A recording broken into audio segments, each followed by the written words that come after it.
Well, it's a Claude Monet painting. Is there just a weird chance that your name is Claude Monet, or is this actually the Claude Monet? No, this is the actual guy. Okay. Where in the hell did you get this? Collateral for a loan. The man walks into the shop holding what he claims is an original Claude Monet painting. And not just any Monet, he says this one was once insured for over $2 million and even displayed at a museum. Naturally, Rick perks up. This could be the biggest item to ever come through those doors. Okay. The guy just defaulted on the loan, or? No, actually, he took the money, went in the hospital, and... Okay. So that, I guess, in itself is a default. 3 years, and to be honest with you, it's not really my kind of art. I am not an art collector. The man explains that he got the painting as collateral on a loan. The borrower never came back for it. He passed away, leaving the Monet in the man's hands for the last few years. Now he's ready to cash in, hoping to walk away with something close to $1 million. It's not his style, he says. He's not even into art, but he knows what the name Monet means and the kind of money it could bring. Worth in the neighborhood of $2 to $3 million. Do you have a date or anything else like that when it was done, when it was painted? I Is don't. there a title to it? It was just... I don't. Okay. I mean, was this guy really well off? Rick's no stranger to big deals. He's seen rare coins, vintage cars, luxury watches, but an actual Monet? That's next level. He knows Monet wasn't just another painter. The man invented Impressionism. His work changed the art world forever. If this painting's legit, it could easily fetch millions. But Rick also knows he's not qualified to make that kind of call on his own. So he brings in an art expert to take a closer look. And millions of dollars. What I have here is some documentation, Okay. some provenance for you that you can look at. All right, so May 1st, 1965, from his early period. Okay.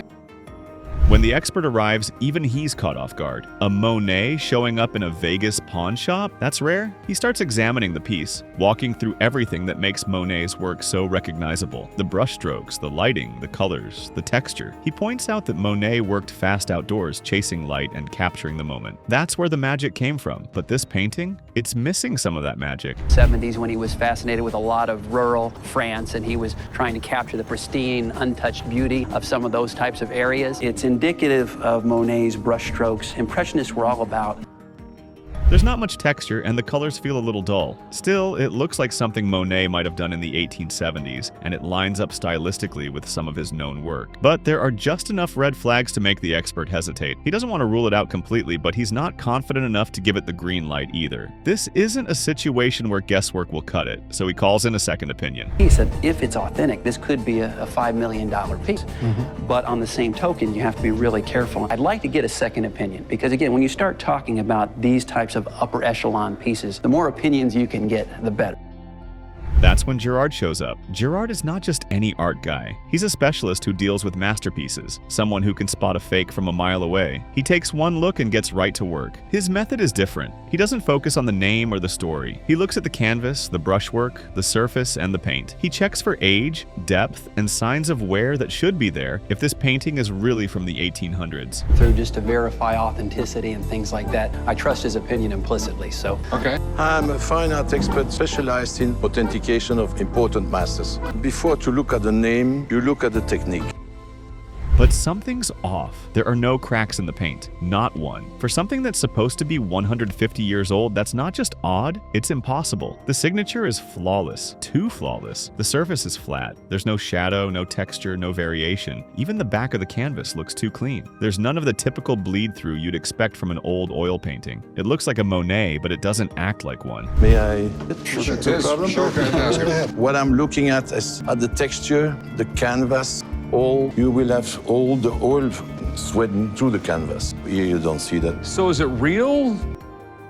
Gerard says it's not real, not even close. In his words, it's absolutely not by Monet's hand. The style might be convincing at a glance, but the truth becomes obvious once you put it under the microscope. The painting is just too new, too smooth, too perfect. It's the kind of thing that fools amateurs but not professionals. The man is stunned. Rick's disappointed but not surprised. He's seen it all before. Big dreams shattered by harsh reality. Still, better to find out now than to blow millions on a fake. Really? Yeah. How sure are you? 200% sure, because there is absolutely not one crack in the paint itself, so it's all in one plane. Monet will have showed this with And for Rick, that's the real win here, dodging a financial disaster. The man leaves empty-handed, no million-dollar payday, no museum-worthy score, just a reminder that when something seems too good to be true, it probably is. All right, what do we got here? I don't know. It was wrapped in plastic, and I have no idea who it is. Is it paper? It's cloth. Okay, this could be something, or it could be a really, really cheap part of a napkin. The mystery cloth that fooled everyone, even Rick. Sometimes the weirdest items make their way into the pawn shop. Stuff wrapped in plastic with no name and no context. That's exactly what lands on the counter when a guy walks in holding a strange piece of fabric. It's old, worn, and mysterious. At first glance, it could be a vintage banner, a forgotten campaign relic, or just someone's antique napkin. I found this piece of fabric at my grandma's house after she passed away. She was kind of a frugal old woman, kind of led me to believe that it was of some significance. I think it's worth a few $100s. Well, I found that when we were cleaning my grandma's house out after she passed away. He squints at the fabric and takes a guess. Could this be William Henry Harrison? One of America's lesser-known presidents, Harrison, barely made it a month in office before dying of pneumonia, and he is famous mostly for having the shortest presidency in history. A quirky fact, but if the cloth is that old, it could be valuable. Or it could be total junk. William Henry Harrison was our 9th president. It has the unfortunate distinction of being the first president to die in office. He only served 32 days. But on the bright side, President Harrison could be related to a couple of guys that own a pawn shop.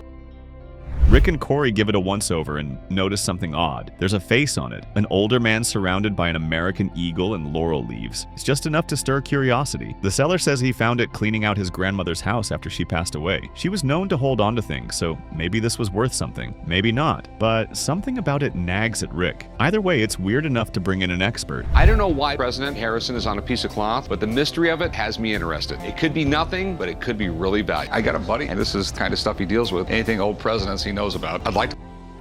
Enter Dana, the shop's go-to guy for early American history. If anyone can make sense of a random cloth with a dead president's face on it, it's him. Dana takes one look and recognizes the figure immediately. This isn't just a rag, it's a political textile, the kind used in presidential campaigns way back in the day, possibly from the 1840s. Rick lights up. If it's legit, this could be rare. But as Dana starts inspecting the fabric, the excitement takes a hit. Well, I'd recognize this guy anyway. This is William Henry Harrison. He told you. This piece would be called a political textile, and it would have been issued for his campaign. It dates back possibly to the 1840s.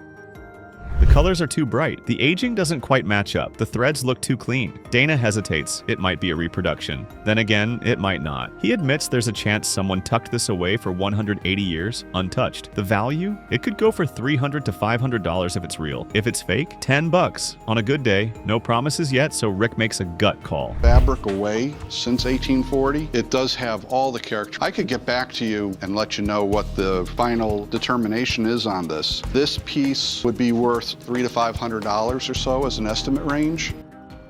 He offers the seller $100. It's a total gamble, but the kind Rick's willing to take. The seller pushes for more, but Rick stands firm. $100 or nothing. They shake hands and the deal is done. But the story doesn't end there. I heard you said it might be real. But we don't know if it's real. I'll give you $50 for it. $50? Come on, it might be a relative of yours. That's got to be worth something to you. Yeah, it does. I mean, About $300. And I'm a half full glass type guy. The next day, Dana comes back to the shop, and he's got news. Big news. Turns out the man on the fabric isn't William Henry Harrison after all. It's the Marquis de Lafayette, the French military hero who helped the US win the Revolutionary War. A man so close to George Washington that he was basically adopted as his son. Suddenly, the fabric goes from presidential memorabilia to a Revolutionary War treasure. And here's the kicker. It's real. yeah, we do. I ended up buying it off the guy. Here's what I found out when I went and did a little research after looking at the pattern and the portrait that we have here. We thought was William Henry Harrison. It's not. This is actually the Marquis de Lafayette. Dana confirms that the cloth dates back to the 1820s, possibly part of Lafayette's farewell tour of the US, or a commemorative ribbon after his death in 1834. Either way, it's legit. Not only did Rick make a solid bet, but he also stumbled into a rare piece of American history. That $100 investment, now worth $300 or more, maybe even higher in that kind of condition. Rick's gamble pays off big time. I gave him $100. Well, that's great because it's worth, considerably more than that. Easily $200, $300, and in this kind of condition, possibly even more. Okay. You did very well. All right, thanks, Dana. You're always the best. There's the good news. Sure, he's a little disappointed that he's not actually related to Lafayette, but the win is enough to make up for it. What is that? It's actually an old school antique police baton. But the plus side is, in case that's not working for you, it can hold a whole canister of tear gas. Well, that's different. The illegal baton that had Corey panicking. Sometimes it's not the value of an item that gets everyone on edge. It's the danger it carries. That's exactly what happens when a woman walks into the gold and silver pawn shop carrying what looks like a regular old police baton. At first glance, it's intriguing enough. But then she casually drops a bombshell. This isn't just any baton. It can fire tear gas. Just like that, what started as a simple pawn evaluation takes a sharp left turn into federal territory. In all the police departments, they used them in the prisons. I feel an antique collector would love this piece. I'm selling the baton today for $1,000. This is interesting. Where'd you get it? At an army surplus store. You've never fired it, have you? Corey is the one handling the deal, and from the jump, he's on edge. He barely wants to touch the thing. He even jokes about not wanting his fingerprints on it. That's not just paranoia, it's a real concern. Because once you start talking about weaponized batons, you're entering a legal gray area so murky it might as well be black ink. The woman says it's legal. She picked it up from an army surplus store and figured an antique collector would love it. She's asking $1,000, willing to settle for $600. Never ever want to get caught with them. It's like 20 years in prison. If it's a tear gas one, people actually collect them. But I'm still not sure those are legal in this state. Or Billy Club has been used by police since there was police. But Corey isn't buying that story. He knows there are two kinds of these batons, ones that shoot tear gas and others that fire actual shotgun shells. One is a collector's item. The other could get you 20 years behind bars. He makes it clear that if this thing can fire a shotgun round, even just one, it's considered a sawed-off shotgun under ATF regulations, and that's very, very illegal. Still, the baton is undeniably fascinating. The expert confirms it's the real deal, a genuine tear gas billy club. You're worried about this thing? It doesn't seem legit. I know they made two different types. They did. I think the concern is some were easily converted to shoot shotgun shells. So this was actually made by a company called in Pennsylvania. You break it open, load a canister inside, screw it shut, and boom, it's ready to deploy. It could be used as both a bludgeoning weapon and a non-lethal deterrent. It was common in prisons, police departments, and even mental asylums back in the day. From a historical perspective, it's an incredible artifact, but historical value only gets you so far when the law gets involved. The expert is impressed with the item's design and its place in history, but he refuses to give a definitive answer on its legality. Is it legal? I'm not an attorney. I have not had one myself or tried to sell one. So just for argument's sake, it could be used as a shotgun, right? Could you get a shotgun shell in that and actually fire it? Maybe.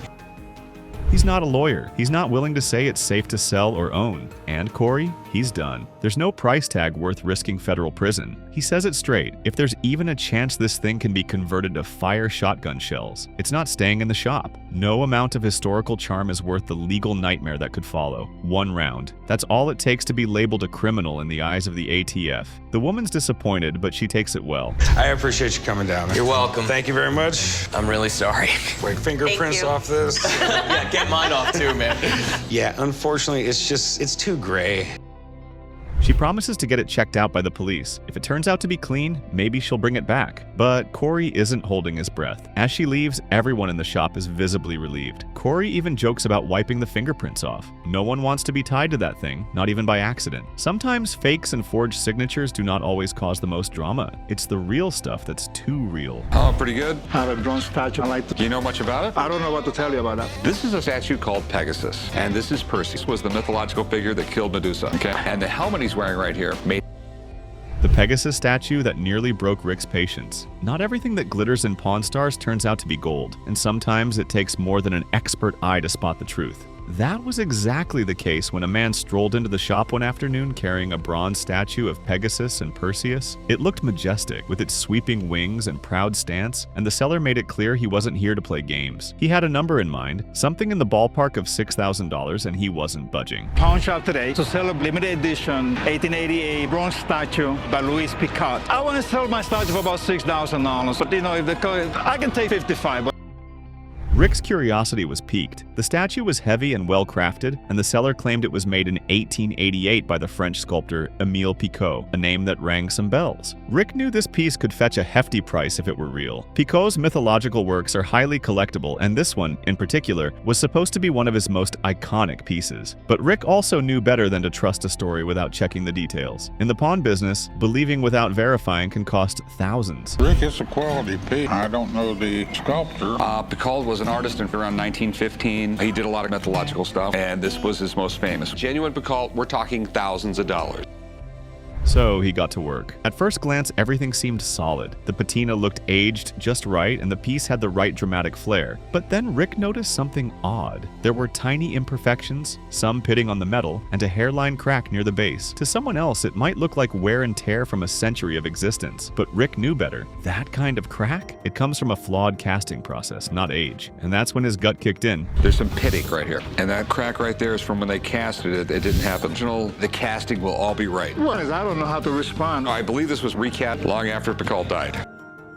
Even after Rick calmly broke down every inconsistency, from the casting marks to the modern origin stamp, the seller stood his ground. He insisted it was real. He didn't want to hear explanations or logic. All he saw was someone getting in the way of a $6,000 payday. But Rick wasn't about to get hustled, and you could see his patience running on fumes. That guy can't appraise art, but I can. It's not as old. I don't care what you tell, you're full of You know, it's all right, Antoine. I got it. That's just what I see. We might be wrong. We don't.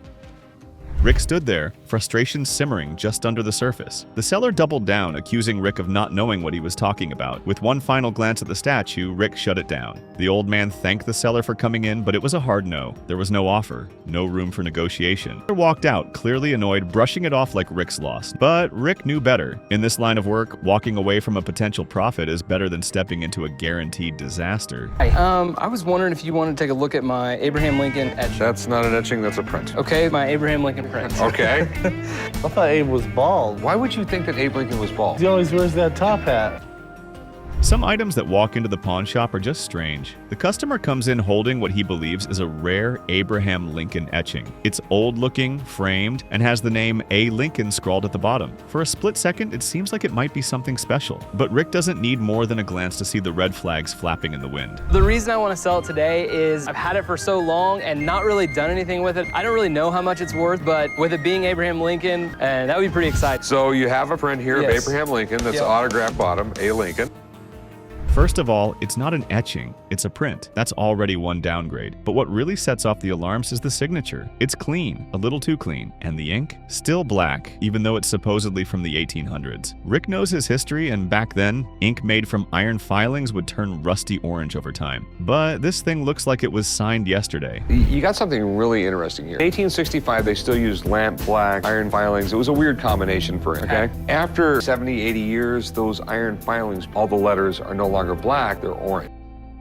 And that's when the name Joseph Cozy comes into the conversation, a master forger from the early 20th century. This guy could replicate signatures from George Washington to Benjamin Franklin with terrifying accuracy. He even faked the Declaration of Independence. And Lincoln? Cozy had him down to a science, except for that one consistent flaw, the alignment of the signature. It was always just slightly wrong. He could forge just about anything. Joseph Cozy was one of the most famous forgers in America. Cozy faked everyone, from Benjamin Franklin to George Washington, and sold them to big-time collectors. He even forged a copy of the Declaration.